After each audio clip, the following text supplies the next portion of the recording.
Bienvenidos todos al estudio de hoy. Antes de empezar, quisiera que me acompañaran en oración. Entonces, si me acompañan. Padre Santo, gracias por este día, Señor. Gracias por este momento que tú nos das para estudiar, Padre, tu palabra. Señor, te pedimos que este estudio de hoy sea para el crecimiento espiritual de todos los que participan en él, Señor, para que todos podamos acercarnos un poquito más a tu Hijo Jesucristo y a lo que tú quieres que nosotros seamos como cristianos, Señor. Gracias por todas las familias que están aquí representadas, Señor, bendícelas y bendice las necesidades que tú conoces en cada uno de nosotros y por favor, Padre, guíanos para hacer esto, guiados por el Espíritu Santo y de acuerdo a tu voluntad. Señor, te lo pedimos y te lo agradecemos, en el nombre de Jesucristo, amén. Amén. Amén. Bueno, listo. Entonces vamos a empezar. Voy a hacer la presentación. A ver cómo se hace.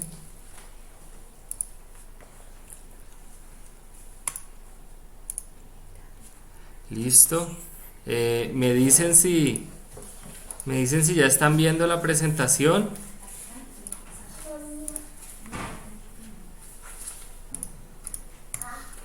Sí, me avisan, pueden quitarle. ¿Sí? Ya está. Ah, bueno, listo. Sí, ya está. Listo, perfecto, perfecto. Entonces, como siempre, pues los micrófonos por ahora apagados, pero si alguien quiere en cualquier momento hablar, no hay problema, hacer preguntas, comentarios, lo que sea está bien. Pero entonces, bueno, vamos a empezar.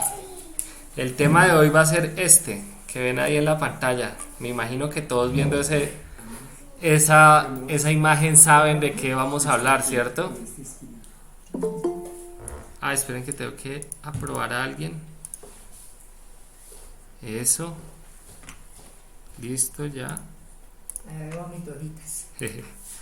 Entonces, pues el estudio de hoy, como pueden ver por esa diapositiva, es sobre Jonás, ¿cierto? Entonces voy a empezar leyendo Jonás. No creo que nos demoremos mucho, por ahí 8 minuticos, entonces voy a empezar a leer y ustedes pueden seguirlo ahí en la pantalla. Dice así, dice: Jonás, vino palabra de Jehová a Jonás, hijo de Amitai, diciendo: levántate y ve a Nínive, aquella gran ciudad, y pregona contra ella, porque ha subido su maldad delante de mí. Y Jonás se levantó para huir de la presencia de Jehová a Tarsis, y descendió a Jope, y halló una nave que partía para Tarsis, y pagando su pasaje entró en ella para irse con ellos a Tarsis, lejos de la presencia de Jehová. Pero Jehová hizo levantar un gran viento en el mar, y hubo en el mar una tempestad tan grande que se pensó que se partiría la nave. Y los marineros tuvieron miedo, y cada uno clamaba a su Dios, y echaron al mar los enseres que había en la nave para descargarla de ellos. Pero Jonás había bajado al interior de la nave y se había echado a dormir. Y el patrón de la nave se le acercó y le dijo: ¿qué tienes, dormilón? Levántate y clama a tu Dios. Quizá él tendrá compasión de nosotros y no pereceremos. Y dijeron cada uno a su compañero: venid y echemos suertes para que sepamos por causa de quién nos ha venido este mal. Y echaron suertes, y la suerte cayó sobre Jonás. Entonces le dijeron ellos: decláranos ahora por qué nos ha venido este mal. ¿Qué oficio tienes y de dónde vienes? ¿Cuál es tu tierra y de qué pueblo eres? Y él les respondió: soy hebreo y temo a Jehová, Dios de los cielos, que hizo el mar y la tierra. Y aquellos hombres temieron sobremanera y le dijeron: ¿por qué has hecho esto? Porque ellos sabían que huía de la presencia de Jehová, pues él se los había declarado. Y le dijeron: ¿qué haremos contigo para que el mar se nos aquiete? Porque el mar se iba embraveciendo más y más.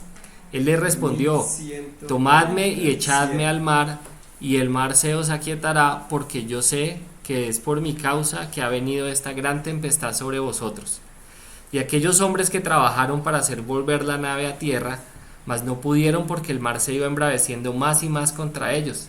Entonces clamaron a Jehová y dijeron: te rogamos ahora, Jehová, que no perezcamos nosotros por la vida de este hombre, ni pongas sobre nosotros la sangre inocente, porque tú, Jehová, has hecho como has querido. Y tomaron a Jonás y lo echaron al mar, y el mar se aquietó de su furor. Y temieron aquellos hombres a Jehová con gran temor, y ofrecieron sacrificio a Jehová e hicieron votos. Pero Jehová tenía preparado un gran pez que tragase a Jonás, y estuvo Jonás en el vientre del pez 3 días y 3 noches. Entonces oró Jonás a Jehová su Dios desde el vientre del pez, y dijo: Invoqué en mi angustia a Jehová, y él me oyó. Desde el seno del Seol clamé, y mi voz oíste. Me echaste a lo profundo, en medio de los mares, y me rodeó la corriente. Todas tus ondas y tus olas pasaron sobre mí. Entonces dije: Desechado soy de delante de tus ojos, mas aún veré tu santo templo. Las aguas me rodearon hasta el alma, rodeóme el abismo, el alga se enredó en mi cabeza. Descendí a los cimientos de los montes, la tierra echó sus cerrojos sobre mí para siempre. Mas tú sacaste mi vida de la sepultura, oh Jehová Dios mío. Cuando mi alma desfallecía en mí, me acordé de Jehová, y mi oración llegó hasta ti en tu santo templo. Los que siguen vanidades ilusorias su misericordia abandonan. Mas yo, con voz de alabanza, te ofrecí sacrificios, pagaré lo que prometí, las salvaciones de Jehová. Y mandó Jehová al pez, y vomitó a Jonás en tierra. Vino palabra de Jehová por segunda vez a Jonás diciendo: Levántate y ve a Nínive, aquella gran ciudad, proclama en ella el mensaje que yo te diré. Y se levantó Jonás y fue a Nínive conforme a la palabra de Jehová. Y era Nínive ciudad grande en extremo, de 3 días de camino. Y comenzó Jonás a entrar por la ciudad camino de un día, y predicaba diciendo: De aquí a 40 días Nínive será destruida. Y los hombres de Nínive creyeron a Dios y proclamaron ayuno, y se vistieron de cilicio desde el mayor hasta el menor de ellos. Y llegó la noticia hasta el rey de Nínive, y se levantó de su silla, se despojó de su vestido, y se cubrió de cilicio, y se sentó sobre ceniza.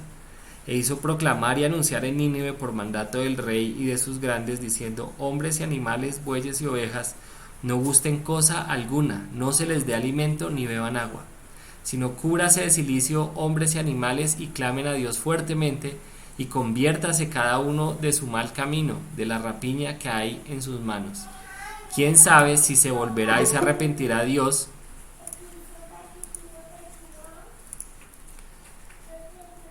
de su ira, y no pereceremos?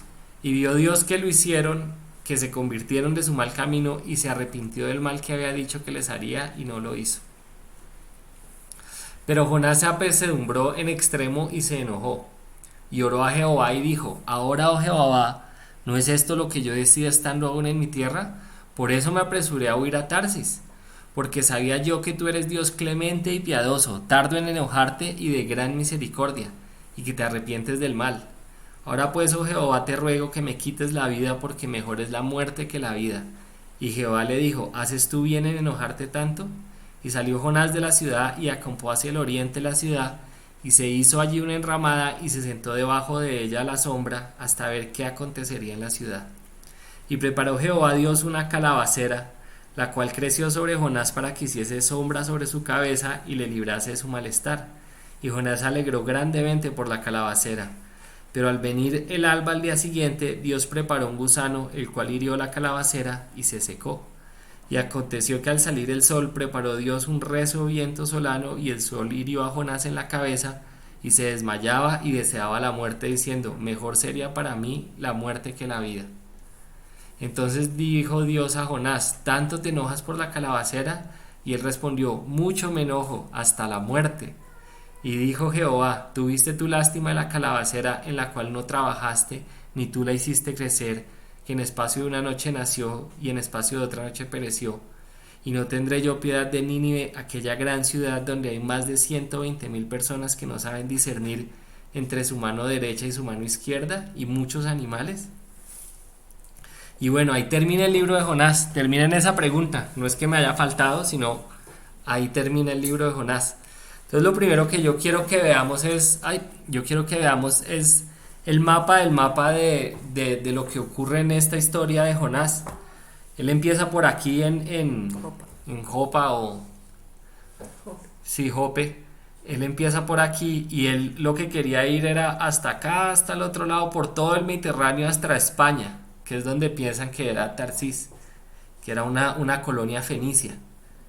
Entonces él quería hacer todo eso, pero la tormenta los cogió aquí, justo como al frente de Egipto, y se tuvo que volver hasta aquí, hasta Tiro, y de ahí ya salió él caminando hasta Nínive.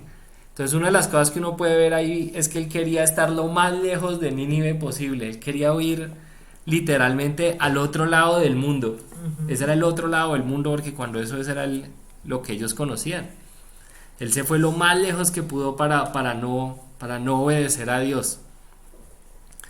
Pero entonces ahora les quiero mostrar esas ciudades en la actualidad. Esa ciudad de Jope donde él abordó el barco queda aquí, vean, quedan aquí en Jaffa, es en Israel. Y sí, aquí Tel Aviv Yafo, ahí donde dice Tel Aviv Yafo, esa es Jaffa. Esa es la ciudad de hoy en día donde él abordó ese barco y pues se ve chévere, se ve como bonita, ¿cierto? Sí, era una ciudad de Israel. Este es el puerto que todavía queda, el puerto antiguo, porque esa ciudad tiene una bahía natural y por eso era un puerto. Mira que se ve el Y aquí se alcanza a ver la parte antigua que probablemente es donde él abordó ese bote en Nínive. Aquí hay una foto más antigua del mismo puerto en Jope, perdón, yendo hacia Nínive. Esta es pues, o más bien huyendo de Nínive. Esta es una foto más antigua de la misma ciudad antigua, que esta es la parte de la bahía. Aquí les tengo más fotos de la parte, se ve que es bien antigua. Y aquí se puede ver cómo es la bahía natural que hay allá. Aquí se alcanza a ver esa bahía natural que hay en esa ciudad. Este es el puerto donde él debió conseguir ese pasaje.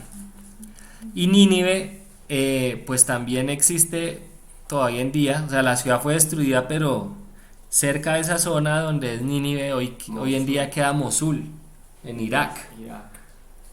Y esta es la ciudad de Mosul ahí en Irak. ¿Sí ven? Aquí hacia el norte, aquí es Bagdad la capital, y hacia el norte queda Mosul, como cerca de la frontera con Turquía. Para allá era donde él quería ir. Sí. Para él era donde tenía que ir, donde no quería ir. Donde no quería. Y esto es un dibujo de un artista de cómo se imaginan que era la ciudad de Nínive en esa época. Wow. Era una ciudad muy, muy bonita. Si era así, no sé si de verdad era así. Claro que era así. Era todo. Hoy en día quedan todavía remanentes o ruinas de lo que fue Nínive. Aquí al fondo se alcanza a ver un poquito de la muralla de donde quedaba Nínive. Wow. Y aquí quedan como unas puertas que tenían de entrada a la ciudad.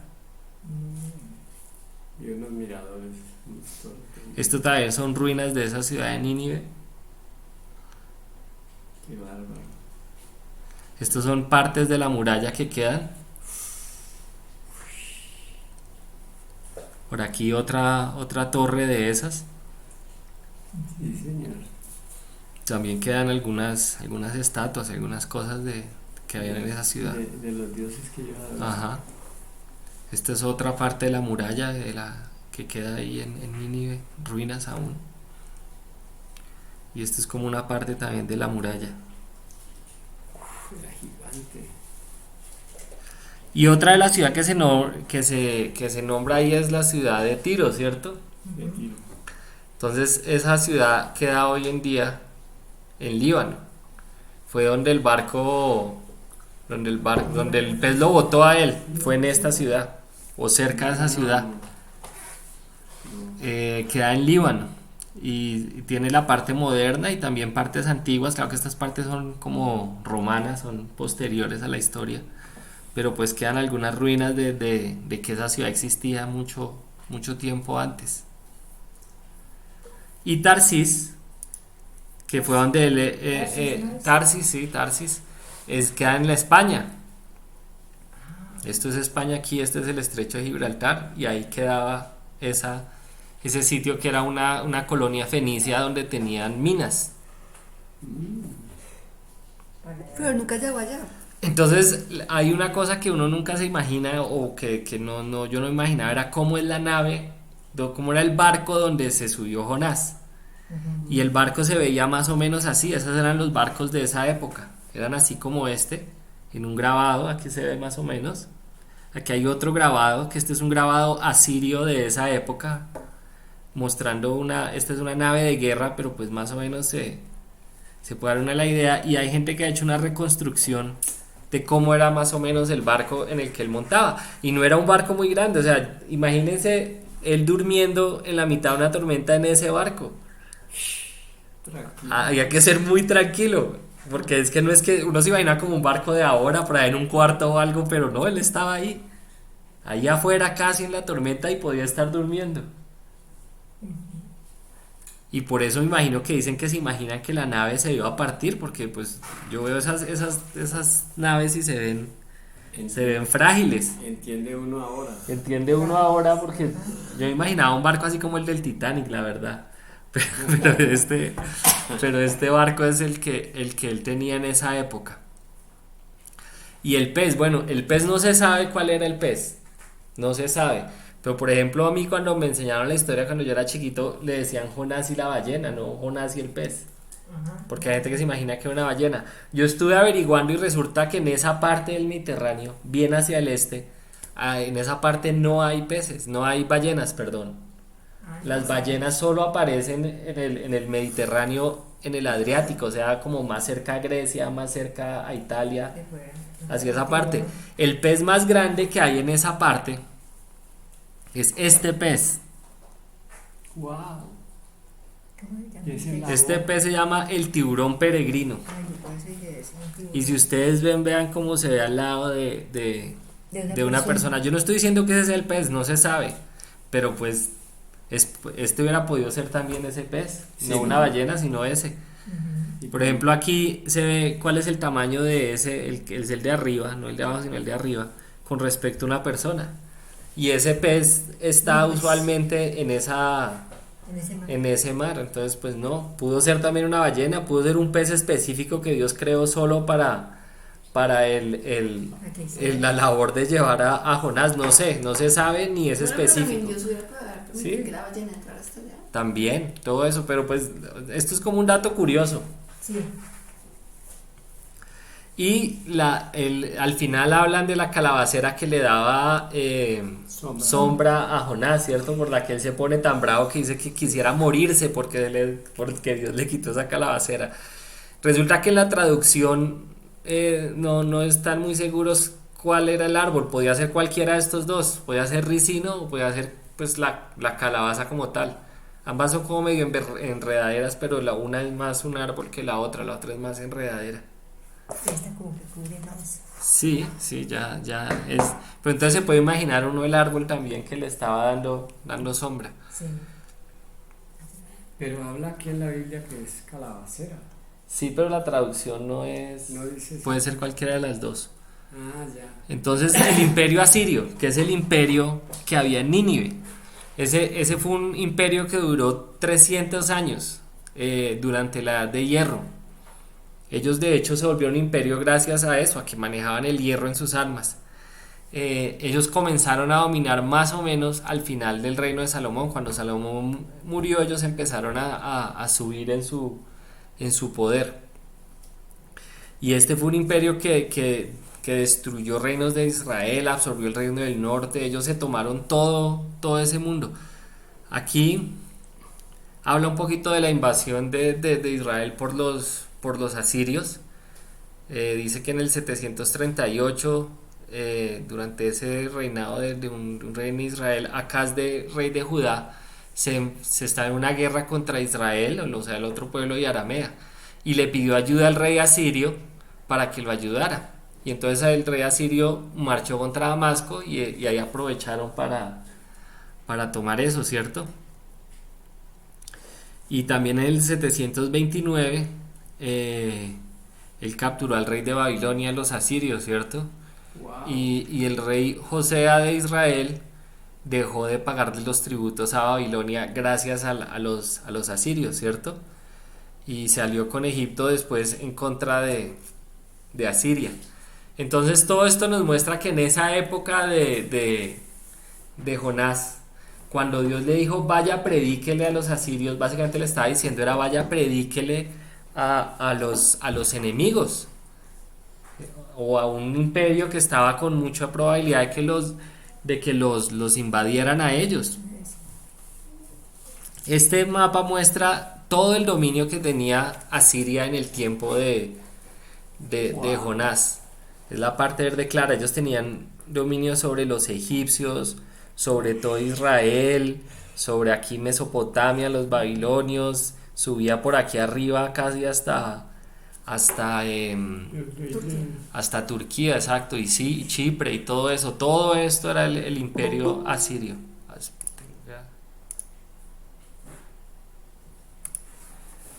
Entonces, Sí. aquí les voy a mostrar unas cosas del imperio asirio. Esto es un artefacto que data exactamente de esa época o muy cercano, y es el obelisco negro. Y este obelisco negro, en la siguiente diapositiva les voy a mostrar un detalle que tiene, que es cuando un rey judío o de los israelitas pues le rinde tributo al reino de Asiria. Eso es, esta cosa específica está mostrando eso. Por eso, por eso dice, posiblemente un enviado de Jehú rinde tributo ante el rey asirio Salmanasar. Y eso está está ahí en este obelisco. Todos esos grabados. Entonces este es un detalle de uno de esos grabados. Impresionante una cosa ahí en ese obelisco. Otra cosa es que ellos fueron de los primeros imperios que tenían la escritura. Tenían la escritura cuneiforme, que todo el mundo pues se sabe mucho.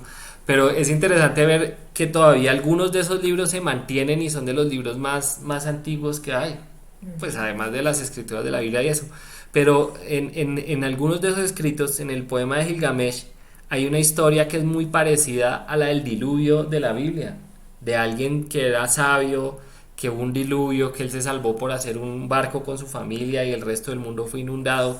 Eso está en esas escrituras asirias. O sea que tenían el conocimiento. Aquí les voy a mostrar un poquito cómo era el arte de ellos, porque era bien bonito. De los asirios. De los asirios de esa época, así como el tercer imperio. Las puertas ponían esos leones alados.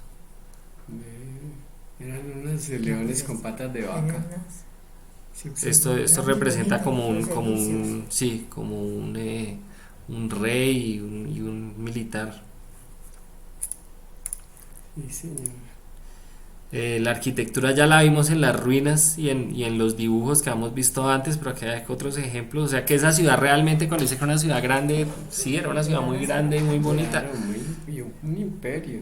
Era un imperio. Y por ejemplo, aquí una reconstrucción de una entrada de esas sí, era realmente, tenían No, pues mucho. uno no imaginaría nada por allá. Ujú. Pues, Entonces hay varios probables reyes históricos que corresponden a ese rey que se arrepintió en Nínive, porque ahí la historia dice que un rey se arrepintió y dijo sí, oigámosle a Dios y los cambiemos mandó a nuestras hacer. formas. Ujú. El más probable es Salamanasar III, que es el que está aquí en En esa escultura. esa escultura. También pudo ser los dos siguientes, que era Asur-Danil y Asur-Nirari, pero dicen que el más probable que haya sido es el primero. Salmanasar. Ujú. Entonces, una cosa que yo vi que no sabía yo es que Jonás aparece en otro sitio de la Biblia, no solo en el libro de Jonás. Jonás está en Segunda de Reyes 14, 23, 25. Segunda de Reyes. Y dice que en el año 15 de Amasías, hijo de Joás, rey de Judá, comenzó a reinar Jeroboam, hijo de Joás, sobre Israel en Samaria, y reinó 41 años. E hizo lo malo ante los ojos de Jehová, y no se apartó de todos los pecados de Jeroboam, hijo de Nabat, el que hizo pecar a Israel. Él restauró los límites de Israel desde la entrada de Hamad hasta el mar de Araba, conforme a la palabra de Jehová, Dios de Israel, la cual él había hablado por su siervo Jonás, hijo de Amitai, profeta, que fue de Gad Hefer. Entonces ahí hay otro sitio donde está Jonás, porque es que a veces hay gente que quiere mostrar a Jonás como si fuera un cuento de hadas, pero Jonás fue histórico. Y esto que acabamos de leer corresponde con lo que leímos, que los asirios atacaron a Damasco y el reino de Israel aprovechó eso. Entonces es interesante. Yo la verdad no sabía hasta este estudio que Jonás estaba en otro sitio de la Biblia, además del libro de Jonás. Y si uno mira, ambos son Jonás, hijo de Amitai. O sea que si no son el mismo, porque hay gente ahí que dice que no son el mismo, pues el papá tenía el mismo nombre, o sea que, o era descendiente del otro, no sé. No, Pero es muy probable que sea el mismo. Para mí es el mismo. Entonces aquí hay más información sobre Jonás. Por ejemplo, Jonás, el nombre de él quiere decir paloma o sencillo como una paloma. Aunque yo creo que por las cosas que él hizo no me parece que el nombre le cuadraba mucho con la personalidad de él. Jeroboam fue el rey de Israel durante esos años y fue el que consolidó el reino de Israel, según lo hemos visto también antes, con las conquistas de los asirios en Damasco. Y Jonás era contemporáneo del profeta Amós. Jonás fue el que le dijo al rey que sí le iba a ir bien, y Amós fue el que le dijo: no, señor, Dios dice que a usted le va a ir mal. Y la palabra usada para representar la ballena quiere decir gran pez o monstruo del mar, y es por eso que no se sabe qué pez era. No se sabe qué pez era. La palabra en Jonás 3, 5, 9, cuando él predica, que él les hace esa predicación tan cortica que dicen que en 40 días va a haber destrucción, esa palabra también se puede traducir como transformación, pero basado en lo que dice después, que Dios se arrepintió, pues lo más probable es que sí quería decir destrucción y no transformación, y por eso las Biblias de nosotros dicen destrucción. Y otra cosa es que si uno se fija que Nínive se arrepintió y Dios no los destruyó, eso pospuso la conquista de Israel a los asirios casi 100 años. Gracias a que ellos se arrepintieron, porque una de las cosas, o sea, ellos después más adelante invaden a Israel, pero mucho tiempo después, porque ellos se arrepintieron de esa violencia. Entonces se quedaron calmados. Y Nahum y Sofonías, que son profetas de la Biblia, profetizan la destrucción de Nínive, y esa ocurre 100 años después, en el año 612. Después Y por de que eso... fuera Jonás. Sí, claro. Entonces hay ciertas cosas que es importante ver, que la historia de Jonás tiene algunos detalles que tienen que ver con Jesús, además o sea, algunos que yo no sabía que no son tan normales. Por ejemplo, Jonás vivía en Gat Hefer, dice ahí, pero Gat Hefer queda cerca de Nazaret, que era la ciudad donde estuvo Jesús. Ahí en 2 Reyes 14:25 dice, la cual él iba por su siervo Jonás, hijo de Amitai, profeta que fue de Gat Hefer. Otra cosa que es interesante es que Jesús mencionó a Jonás, y él lo mencionó como algo que tenía que ver con él. En Mateo 12:40 dice: porque como estuvo Jonás en el vientre del gran pez 3 días y 3 noches, así estará el Hijo del Hombre en el corazón de la tierra 3 días y 3 noches. Sí. Entonces Jesús mismo, él nombra eso como algo real que ocurrió, porque es que a veces es difícil creer a alguien dentro de un pescado por ahí en la mitad del mar por 3 días y 3 noches. Pero sí, así fue. Y Jope, la ciudad donde Jonás se embarcó para huir de Dios y evitar predicar, es el mismo lugar donde Dios eligió 800 años después para que Pedro recibiera personas de todas las naciones. Bien. Que recibir personas de naciones externas también es un poco el tema de Jonás, ¿cierto? Hechos 10, 32 al 34 dice: envía pues a Jope y haz venir a Simón, el que tiene por sobrenombre Pedro, el cual mora en casa de Simón, un curtidor junto al mar, y cuando llegue él te hablará. Así que luego envié por ti, y tú has hecho bien en venir. Ahora pues todos nosotros estamos aquí en la presencia de Dios para oír todo lo que Dios te ha mandado. Entonces Pedro, abriendo la boca, dijo: en verdad comprendo que Dios no hace acepción de personas. Y no la hacía desde el Antiguo Testamento, aunque los judíos no veían eso muy claramente, pero el libro de Jonás era ir a hablarles y ir a salvar. Dios estaba preocupado de salvar personas que eran totalmente ajenas al pueblo de Israel. De hecho, eran opresores del reino de Israel. Entonces, antes para terminar, tengo aquí algunas preguntas, y todos pueden comentar sobre cada una de ellas.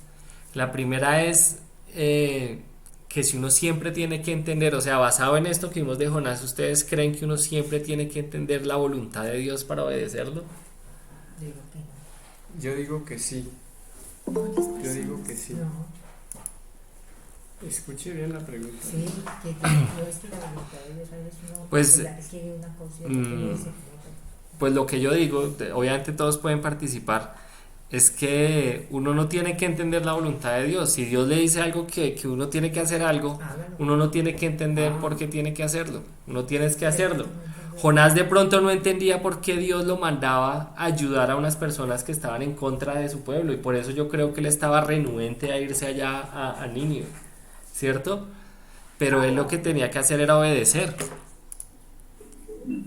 ¿Quién quiere hablar? José, ¿Alguien quiere comentar, Tojas? Yo quiero decir que yo creo que él sí entendía perfectamente qué era lo que Dios quería. Y por esa prejuicio de él, por ese racismo de él, de que no quería que ellos se arrepintieran. Sí, Entonces por eso fue que él dijo, no, imagínate qué tal que yo vaya y se arrepientan. Él no lo dice. él mismo lo dice, sí, tiene razón. Dice que yo vaya y se arrepientan, no, esos son enemigos de nosotros, eran odiados por ellos. Y entonces eso me parece que él sí entendía perfectamente lo que era la voluntad de Dios, pero no quería que de pronto, imagínense que otro le dijera que le fuera a predicar a alguien por allá muy poderoso, uno diría, no, pero es que me va a escuchar a mí. Él ni siquiera dudó esa parte, es interesante. Sí, que eso viene, lo que está diciendo usted viene con la segunda pregunta que tengo yo ahí, y era quiénes eran las personas a las que Dios envió a Jonás para Jonás, y es lo que usted está diciendo. Para él esas personas eran enemigos, eran personas que él no quería que se salvaran, que él no quería que Dios tuviera misericordia de ellos, ¿cierto? Que Jonás no quería. Él no quería que esas personas se salvaran, y por eso es que él es tan renuente a eso. Él le dice, pues que yo sabía que usted los iba a perdonar a ellos y no los iba a destruir. Entonces eso que acaba de decir todo ese comentario responde la segunda pregunta. Y la tercera pregunta, no sé quién la querrá responder, es ¿a quién nos envía Dios hoy en día? ¿A nosotros a quién nos envía? A Jesús nos envió. No. Nosotros a quiénes somos enviados, mejor dicho. Dios nos dice a nosotros, vayan y predíquele a quién, A los que no, al no lo conocen. al que sea. ¿cierto? Pero que no lo Hablarle del conozcan, evangelio. predicarle al que sabe, al que no conozca. Al que no conoce de Dios. Exacto. El comentario lo pongo ahí porque es que nosotros a veces nos pasa, pero claro que ese es el último punto, pero voy a ir al siguiente punto, a llegar al último. Pero Una cosa que es interesante ver ahí es que Jonás no quería predicar, él por donde iba no quería predicar, en el barco se durmió, no quería ir a predicarles allá, por eso la predica que les hizo fue lo más cortica posible, ¿cierto? Pero lo interesante es que el resultado fue el contrario, ¿cierto?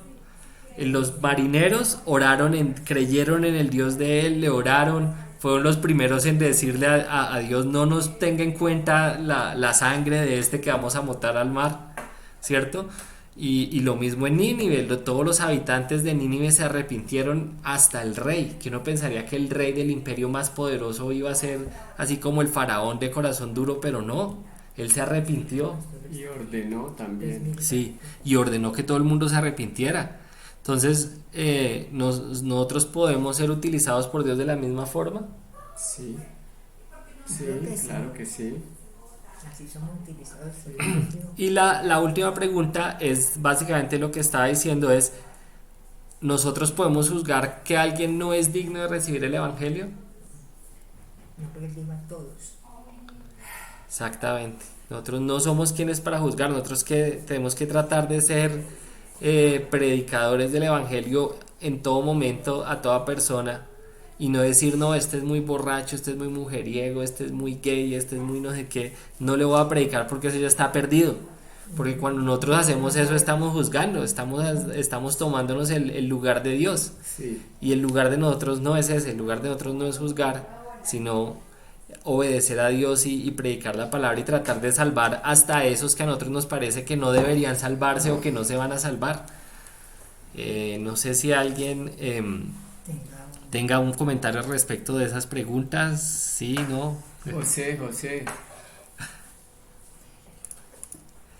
Entonces voy a seguir con las conclusiones.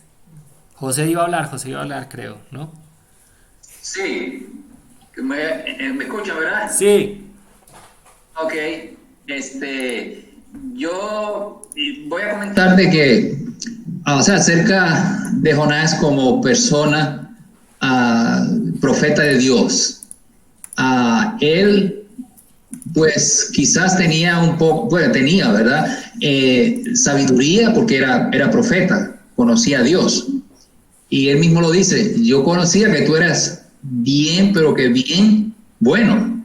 Y sabía que si ellos se arrepentían, los vas a perdonar. Y entonces él sabía también, por otro lado, que Nínive era una ciudad que se merecía el infierno, porque era muy pecadora.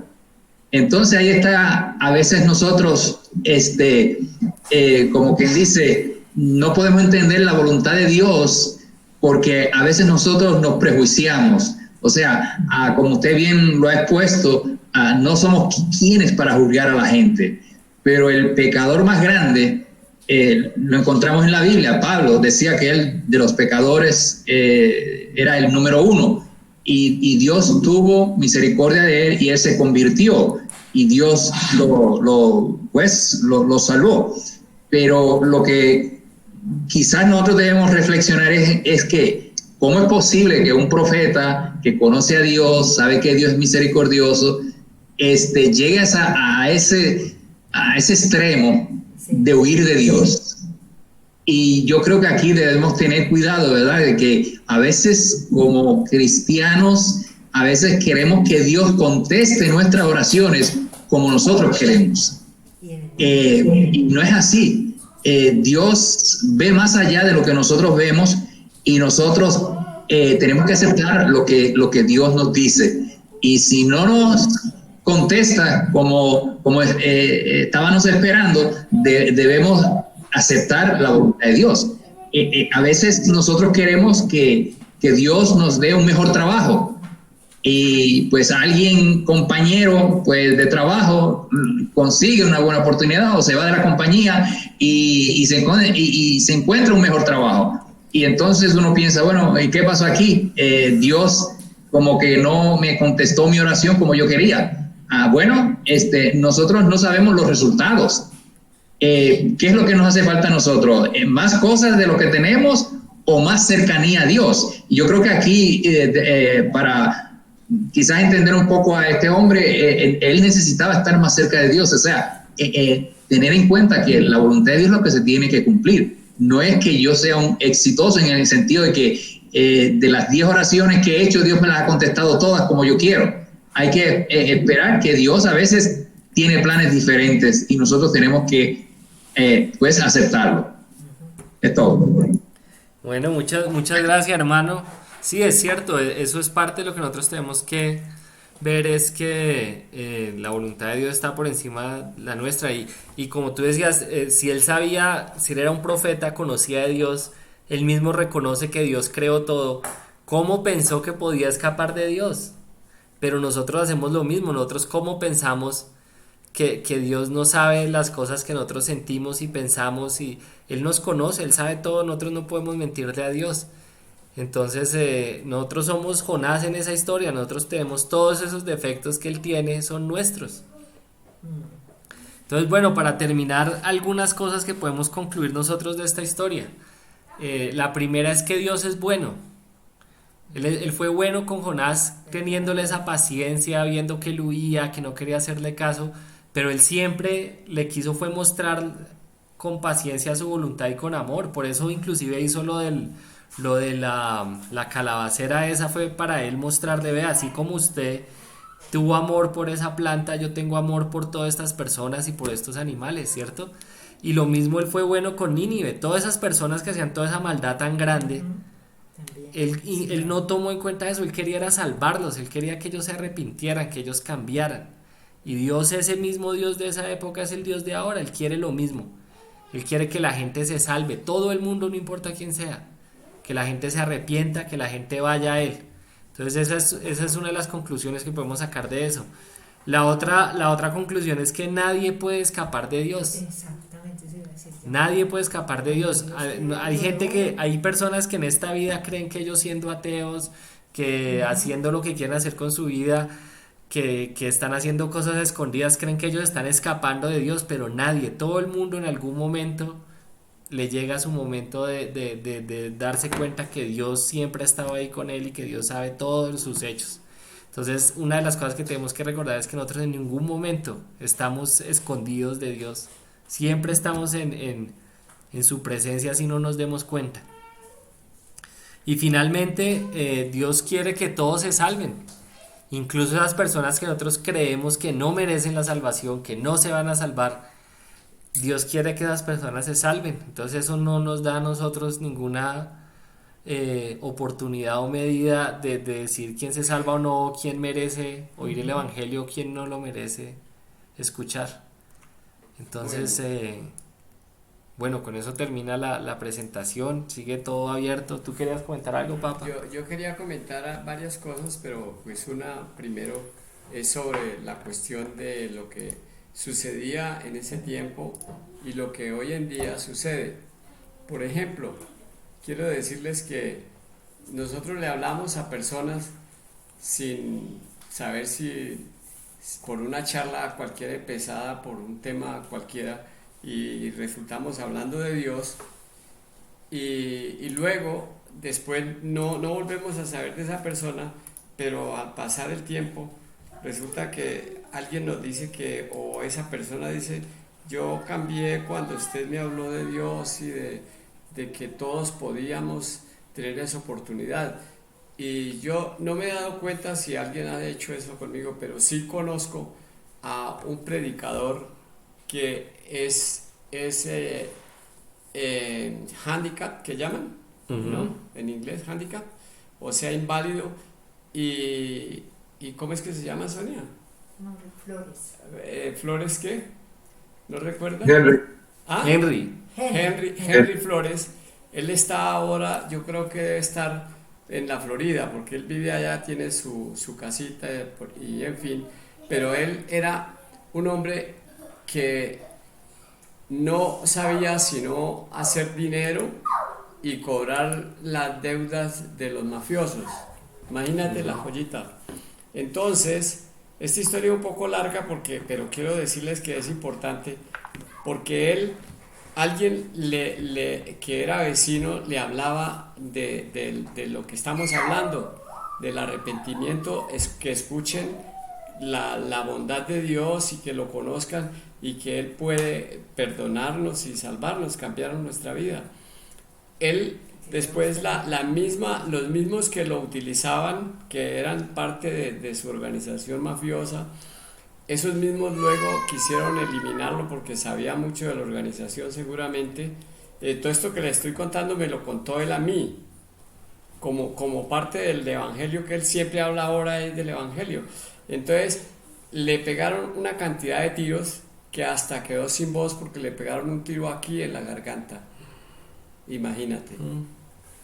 Y estuvo muerto 3 veces y 3 veces lo resucitaron.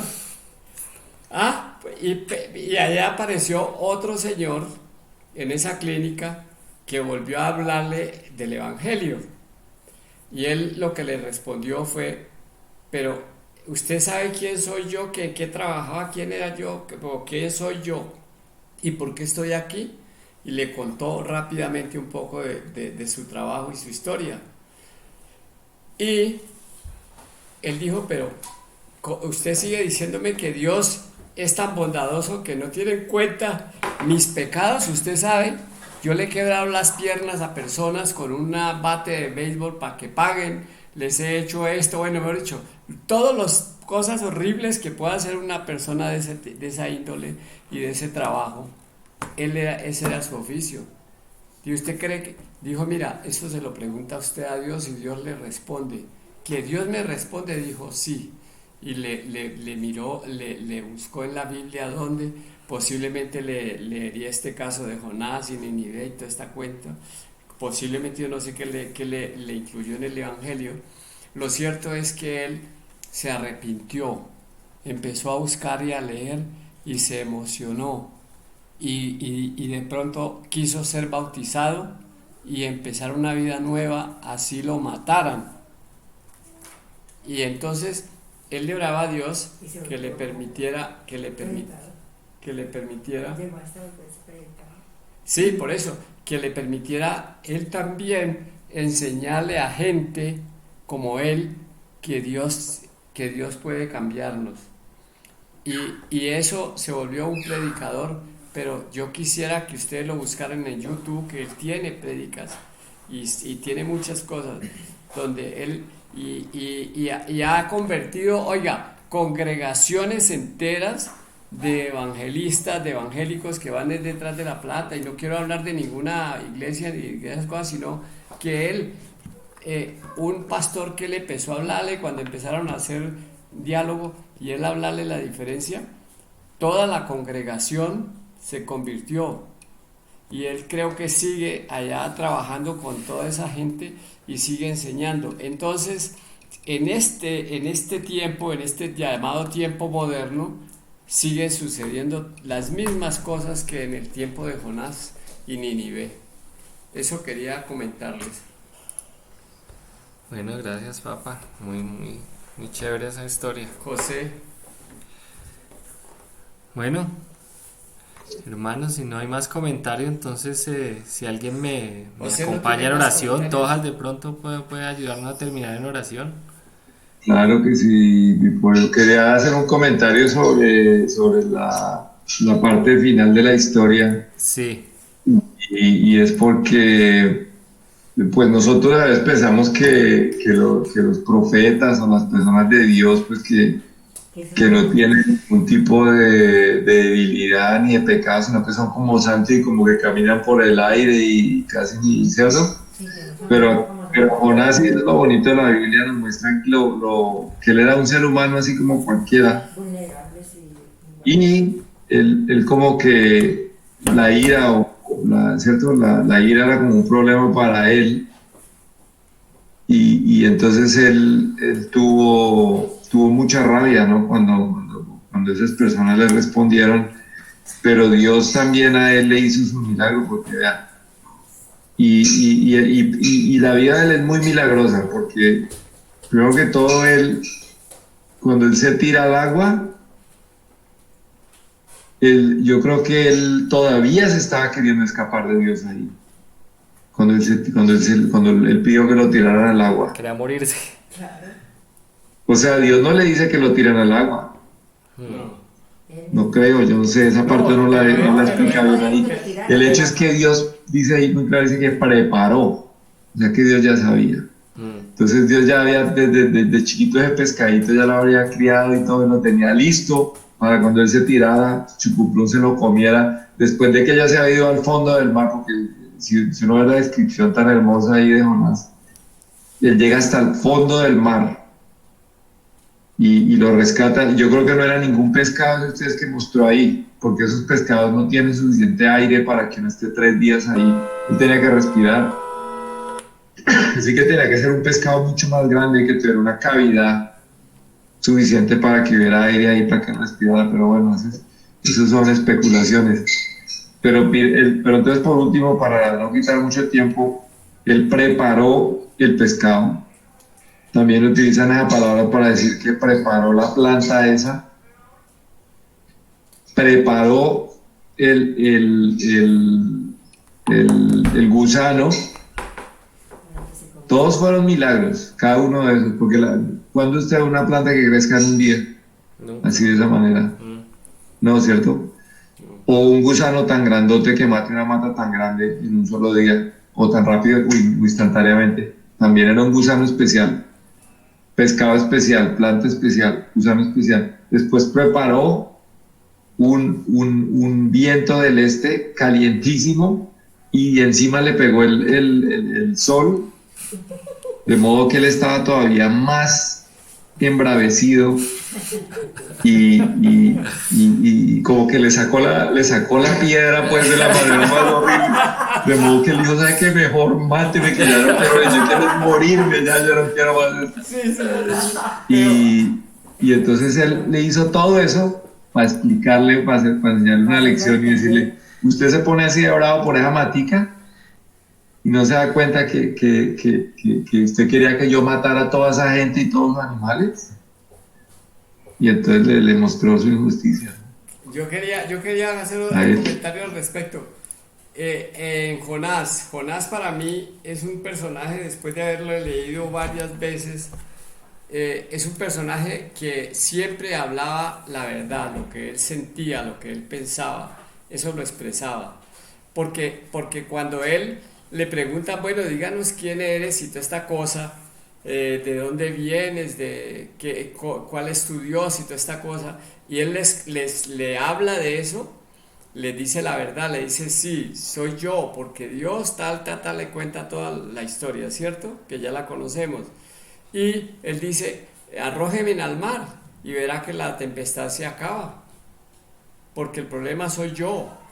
Fíjate, la verdad, hablar la verdad siempre no es fácil. Y Jonás no le tenía miedo a cambiar la verdad por una mentira para que las cosas se amainaran. No le tenía miedo a morirse, no tenía. Y miedo a morirse no tenía. En cambio nosotros, todo el mundo, nos hablan del coronavirus y nos morimos de susto.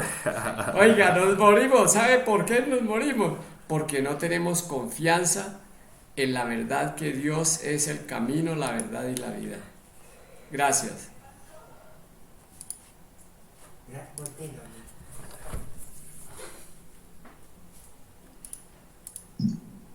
Bueno, entonces, ¿qué? Ahora sí ya hablamos. Sí. ¿Alguien más tiene comentario? Entonces, ore entonces. Las mujeres no hablan. Bueno, entonces vamos a hablar. ¿Hay alguna petición? Sí, para que Dios escuche lo que tú quieres que tú hagas y que seas. Sí, por las personas que están enfermas de coronavirus, hay mucha gente enferma de coronavirus y para, pues si se puede, para sanación de la voluntad de Dios o para confort de esas familias. Por Ainicita también, ore, que yo soy amigo de orar por ella. Bueno. ¿Alguien más? ¿Algo más? Sí, por los médicos también, por las autoridades, para que sepan actuar con sabiduría y tomen las decisiones que convengan a todos, conforme a la voluntad del Señor. Bueno, Maribel. Muy bien. ¿Alguien más? Bueno, entonces vamos a orar, ¿ok, hermanitos? Oremos. Padre Santo, Señor, te damos muchas gracias, Padre, por este momento que pudimos estudiar tu palabra maravillosa, pudimos aprender tantas cosas lindas sobre este personaje tan maravilloso, este hombre, profeta tuyo, Jonás. Y Señor, te pedimos que nos ayudes a como decía mi papá, a ser personas que traigan la verdad a donde estemos y que sepamos el carácter de Dios, de su bondad y que nos apoyemos en Él. Padre Santo, te pedimos por todas las familias que han sido afectadas por este virus, por los que se han enfermado y bueno, por los que ahorita están enfermos, Señor, que tú por favor tengas misericordia de ellos. Te pedimos por las familias también de ellos, Padre, en estos momentos tan difíciles, que tú les des un apoyo y un descanso, Padre, de ese sufrimiento, Señor. Padre, te pedimos por los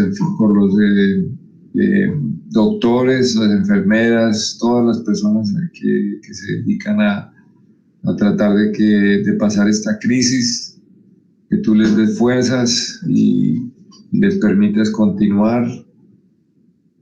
Padre, por los líderes, las personas que están a cargo, que les dé sabiduría tomando las decisiones para que beneficien a todos. Señor, te agradecemos tu bondad por nosotros, tu amor por nosotros, y estamos tan agradecidos, Padre, porque nos hayas llamado a tu santa presencia, Padre. Te damos gracias y honor y honra y por tu Hijo, Padre, que hizo todo posible con su sacrificio y diariamente tu guianza con tu espíritu. Te damos gracias por todo eso, Padre. Bendícenos y te lo agradecemos, te lo pedimos todo en nombre de tu Jesucristo. Amén.